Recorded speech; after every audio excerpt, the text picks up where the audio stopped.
Well, thank you for joining us here on this Tuesday for the latest news where you live. I'm Joe Ellison. It's been more than 3 years since historic flooding in the River Valley, and the town of Moffett in Oklahoma is still recovering from that.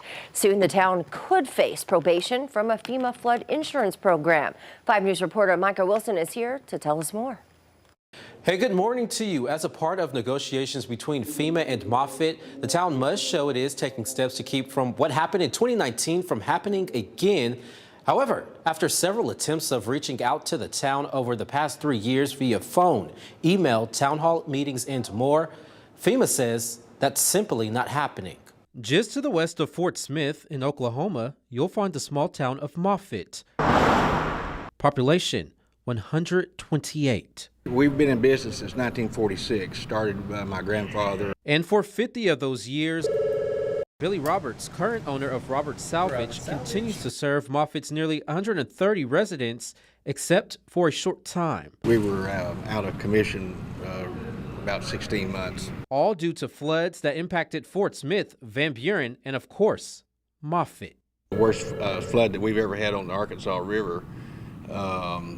Probably since Noah. 3 years later, the town is still recovering. Complete devastation. Now, the town is on the verge of losing flood insurance through a FEMA program. So to be clear, Moffett is not on probation right now. But come 2 months from now, on November 26th, the town could be if it doesn't follow the program's policies. Moffett is not doing that sort of cornerstone of the program. They're not permitting development. FEMA basically asking the town to write flood mitigation procedures such as homes and buildings being built at higher levels, changes Roberts made to his company building 2 years ago. We've survived a lot of obstacles, in our 76 years now, and always came through. We always found a way to come out on the other side and survive. And I do want to make it clear, Roberts' company would not be impacted by this. However, he says the rebuilding process was tough. And as for the FEMA situation, after a year of probation, the town could face suspension come November of 2023, not allowing community members using the FEMA insurance to continue using it. Micah Wilson, 5 News. All right, thanks so much, Micah. Some good information there and some information for those in Greenwood. A water conservation order is in effect for those folks. Well, what does that actually mean for you? The city is asking you to not water your lawn or turf surfaces. Don't wash your vehicles or boats at home. Commercial car washes, though, they say are still allowed. Now, if you're going to water plants and gardens, you have to use a handheld hose, no sprinklers. Of course, you can read all of these restrictions for the city of Greenwood. You'll find that on our website, 5newsonline.com. Now, before we get to other news, let's get a check of the weather where you live with meteorologist Zach Scott. Zach, we're seeing some cooler temperatures today to start off with. Yeah, another cool morning, but another comfortable, even a little bit warmer afternoon than what we experienced on Monday. We're going from the 40s and 50s Tuesday morning into the 80s, low to mid 80s. In fact, for Northwest Arkansas, mid to upper 80s for the River Valley. Another sun-filled day with a lot of blue skies. Fort Smith's going to be looking great again this evening. Arkansas-Oklahoma State Fair ongoing, continuing another day of fun and another night of fun. We'll see temperatures dropping from the 80s into the 70s, clear skies, light winds. The forecast has been good to go from day one, and it will continue to likely be that way the next several days. Really a good stretch of nice, comfortable, quiet fall weather for us.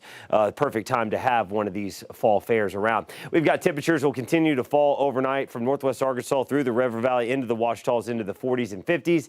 In fact, we're looking at plenty of cool, comfortable weather in place. If you like this kind of fall stretch, then it's looking good. More 40s and some 50s for Northwest Arkansas, even more 40s trying to mix in Thursday and Friday morning for the River Valley. Joe? All right. Thanks so much, Zach. Well, and if you plan to get one, it's time for those annual flu shots. Right now, health experts are encouraging people to get an updated booster shot for COVID-19 as well. Brandon Lewis with our Verify team, though, looks into whether it's safe to get both at the same time. Walk into any pharmacy and you're probably inundated with advertisements urging you to get a flu shot and an updated COVID-19 booster.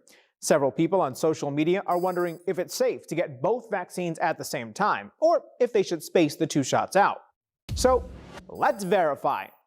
Can a person get the Omicron COVID-19 booster and the flu shot at the same time? Our sources are the Centers for Disease Control and Prevention, the Food and Drug Administration, Dr. Pyle Coley with the University of Colorado, and Dr. Sarah Lynn Mark, a former senior medical advisor to the White House.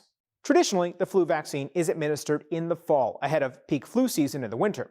For the past 2 years, we've also seen cases of COVID-19 spike during these same months as people gather for the holidays.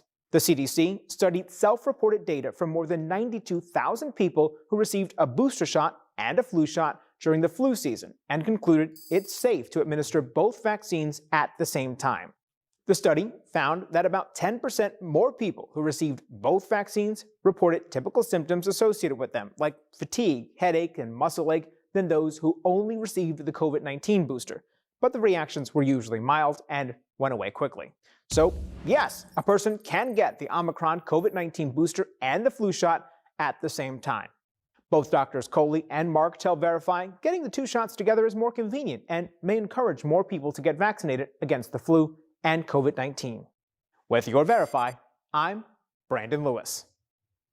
Well, meanwhile, the American Academy of Pediatrics is advising that all children receive the flu vaccine or nasal spray as soon as they can, ideally by the end of October.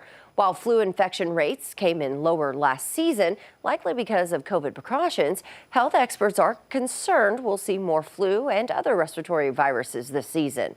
The flu vaccine is recommended for children 6 months and older.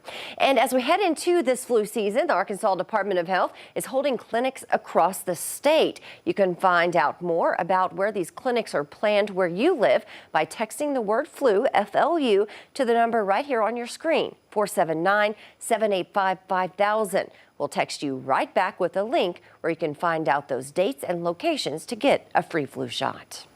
Well, those are some of your top stories on this Tuesday. Catch up with us again tomorrow right here for more news and weather where you live. For 5 News, I'm Joe Ellison.